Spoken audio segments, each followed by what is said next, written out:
আমাদের আজকের আয়োজন কামরস বের হলে কি ক্ষতি হয় বা অতিরিক্ত কামরস বের হলে কি ক্ষতি হয় সেই সম্পর্কে। উত্তেজনার সময় ছেলে ও মেয়ে উভয়েরই কামরস বের হয়, যা আমাদের সহবাসকে সহজ করতে সাহায্য করে। অনেকেরই উত্তেজনামূলক ভিডিও বা রোমান্টিক কোনো গল্প শুনলেও কামরস বের হয়ে যায়, তাই অনেকে জিজ্ঞেস করে হস্তমৈথুনের মতো কামরস বের হলে কোনো ক্ষতি হয় কিনা। চলুন জেনে নেওয়া যাক কামরস বের হলে কি ক্ষতি হয়। কামরস বের হলে কি ক্ষতি হয়? হস্তমৈথুন করে কামরস বের হলে আমাদের অনেক ক্ষতি হয় তা আমরা সবাই জানি। তবে এমনি কোনো উত্তেজনামূলক ভিডিও দেখে বা রোম্যান্টিক কথা বলে কামরস বের হলে শরীরের তেমন কোনো ক্ষতি হয় না। নারী ও পুরুষ যখন শরীরে উত্তেজনা অনুভব করে তখন তাদের যৌনাঙ্গে কামরসের জন্য পিচ্ছিল হয়ে যায়।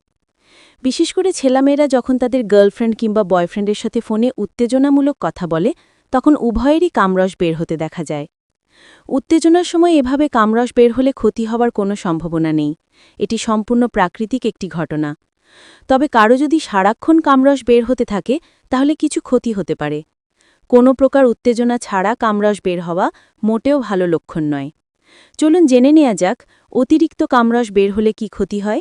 শরীর প্রচণ্ড দুর্বল হয়ে যেতে পারে, সবসময় নিজেকে দুর্বল মনে হবে। কাজের প্রতি অনীহা চলে আসে, সবসময় ঘুম ঘুম ভাব থাকে, অলসতার জন্য কোনো কাজ করতে ইচ্ছে করে না। কোনো কাজের প্রতি মনোযোগী হতে পারে না, মনোযোগ সহকারে পড়াশোনা করতে পারে না। স্মৃতিশক্তি কমে যেতে থাকে, হঠাৎ করে যে কোনো জিনিস ভুলে যেতে পারে। প্রস্রাব করার সময় পিচ্ছিল কামরস যেতে পারে। একটি কাজ করলেই বুক ধরপড়িয়ে উঠে, অল্পতেই ক্লান্ত হয়ে পড়ে। সবসময় মেজাজ খিটখিটে হয়ে থাকতে পারে, অল্পতেই রাগারাগি করে। সবসময় ডিপ্রেশনে ভুগতে পারে, চোখে মুখে হতাশার একটা ছাপ লেগেই থাকে। অতিরিক্ত ঘুম বেড়ে যায়, সারাক্ষণ শুয়ে থাকতে ইচ্ছে করে। মুখের সৌন্দর্য কমে যেতে থাকে। অতিরিক্ত কামরস বের হওয়ার কিছু কারণ। অতিরিক্ত হস্তমৈথুনের জন্য কামরস বের হতে পারে। কারো কারো প্রস্রাবের রাস্তায় ইনফেকশন হলেও কামরস বের হতে পারে। অতিরিক্ত মাত্রায় যৌন চিন্তা করলে এমন হতে পারে। যৌনতা বিষয়ে নাটক, ছবি, ভিডিও ইত্যাদি দেখলেও এমন হতে পারে।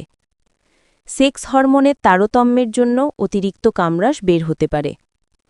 কারো যদি অতিরিক্ত মাত্রায় স্বপ্নদোষ হয়ে থাকে তাদেরও এমনটা হতে পারে। প্রকৃত বয়সের পূর্বে সহবাসে লিপ্ত হলেও এমনটা হতে পারে।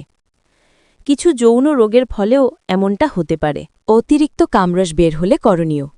কামরস বের হওয়া সবার জন্য স্বাভাবিক একটা ঘটনা। যখন কামরস বের হয় তখন কিছু গুরুত্বপূর্ণ করণীয় আছে যা আপনার নিজের সুরক্ষা এবং সামাজিক সুস্থতা সংরক্ষণে সাহায্য করতে পারে। তবে কারো ক্ষেত্রে যদি কামরসের প্রবণতা অনেক বেড়ে যায় তাহলে অবশ্যই একজন ডাক্তারের পরামর্শ নিতে হবে। কোনো সমস্যাকেই ছোট করে দেখা উচিত। আমাদের আজকের আয়োজন ছিল কামরস বের হলে কি ক্ষতি হয় সেই সম্পর্কে। কামরস প্রাকৃতিক নিয়মে বের হলেও অতিরিক্ত কামরস অবশ্যই ক্ষতিকর। এমন অবস্থায় পড়লে ডাক্তারের পরামর্শ নিতে হবে। কোনো সমস্যাকে ছোট করে না দেখে সবার সাথে শেয়ার করা উচিত। এতে ভবিষ্যতের বড় ক্ষতি থেকে বাঁচা যাবে।